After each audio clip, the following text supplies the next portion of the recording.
అలా దసరా వేడుకలలో భాగంగా మహిషాసురుడికి నిప్పు పెట్టి సంబరాలు చేసుకుంటూ ఉండగా ఇంతలో కమల అక్క అంటూ పిలిచిన శబ్దం వినిపించింది. అరే, నన్ను కమల పిలుస్తున్నట్టుంది.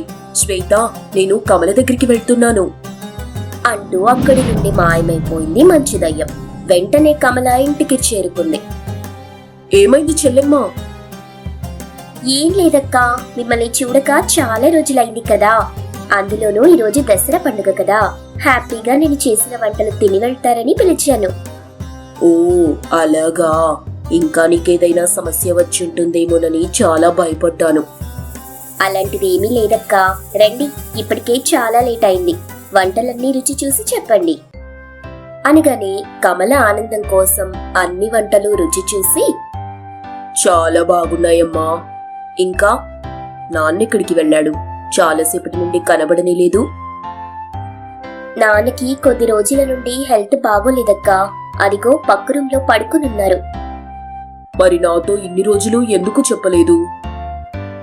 ఏం లేదక్కా, నేనే తనని జాగ్రత్తగా చూసుకుంటూ ఉన్నాను అనుకుంటూ ఇద్దరూ వీరయ్య దగ్గరికి వెళ్లారు.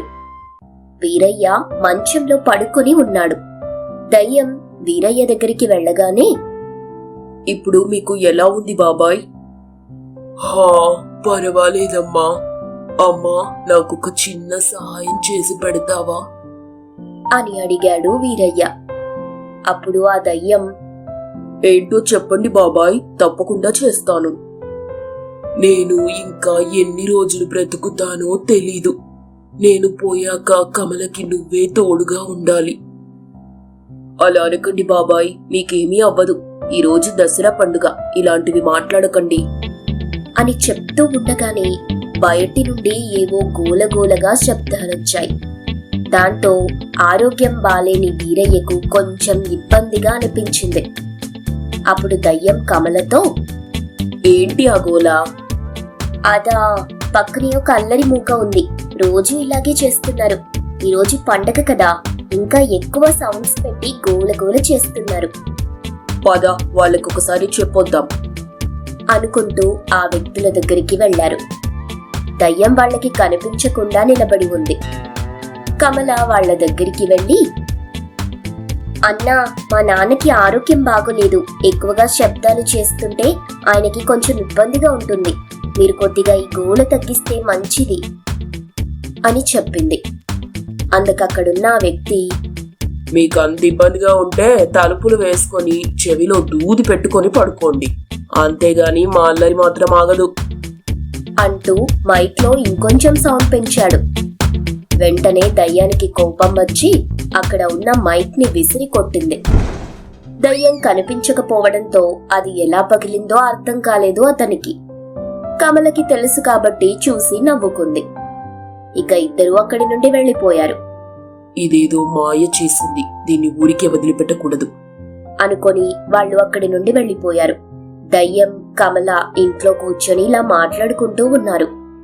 ఇంకేంటి కమల విశేషాలు? మరి పెళ్ళెప్పుడు చేసుకుంటున్నావు?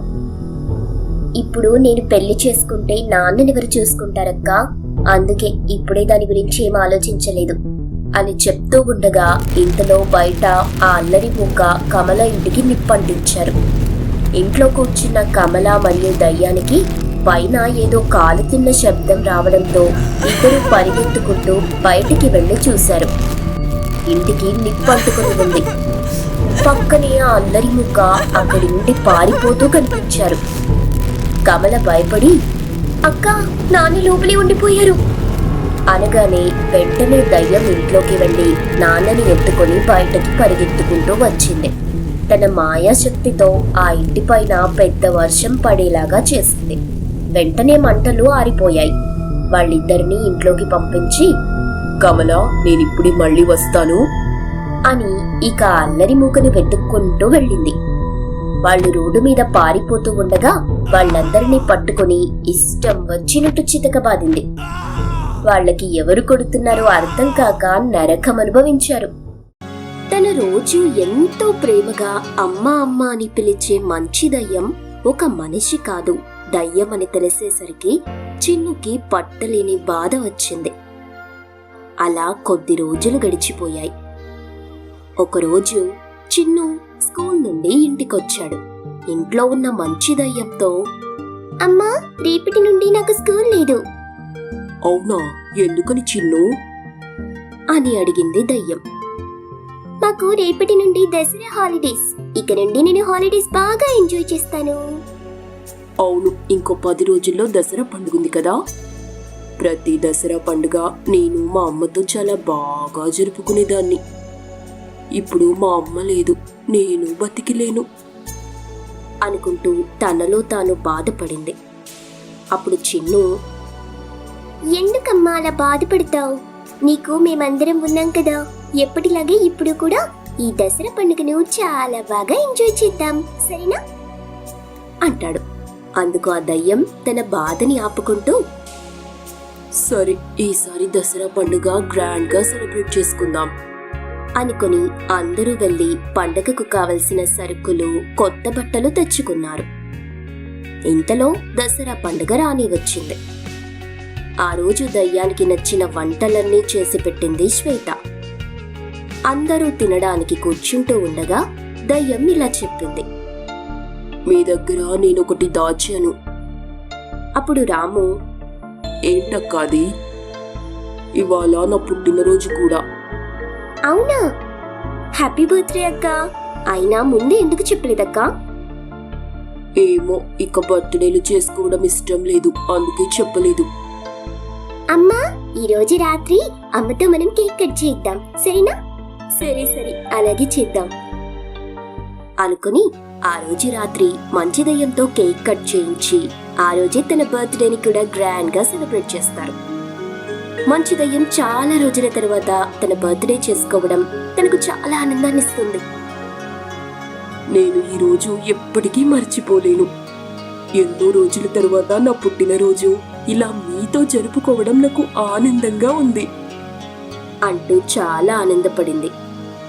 అప్పుడు చిన్ను, అమ్మా, ఈ రోజు మనకి 2 పండుగలు. ఒకటి కామాక్షి అమ్మ పుట్టినరోజు, 2 దసరా పండుగ అని చెప్తూ ఉండగా ఇంతలో దూరంలో మహిషాసురుడిని కాలుస్తున్న దృశ్యం కనిపించింది. అది చూసిన చిన్ను, అమ్మా, అక్కడ చూడు, వాళ్ళు ఏదో బొమ్మని కాలుస్తూ ఉన్నారు. అది మామూలు బొమ్మ కాదు నాన్న, మహిషాసురుడు అనే రాక్షసుడి బొమ్మ. అంటే ఎవరమ్మా? అప్పుడు దయ్యం ఇలా వివరించింది.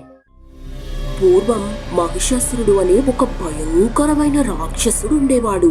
వాడు బ్రహ్మదేవుడిని ప్రార్థించి ఇలా వరం అడిగాడు. తన అతి నమ్మకంతో ఆడవాళ్లు తనని ఏమీ చెయ్యలేరు అనుకొని మగవారి చేత చావు రాకుండా చూడమని వరం అడిగాడు. అందుకు బ్రహ్మదేవుడు వరమిచ్చాడు. వాడి అరాచకాలకు విసిగిపోయిన దేవీమాత మహిషాసురుడిని అత్యంత క్రూరంగా చంపింది.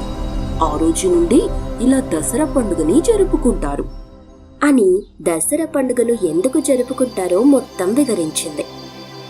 అది విన్న చిన్ను, మనం కూడా అలా జరుపుకుందామమ్మా, నాకు ఆ రాక్షసుడిని తగులబెట్టాలనుంది అని అడిగాడు.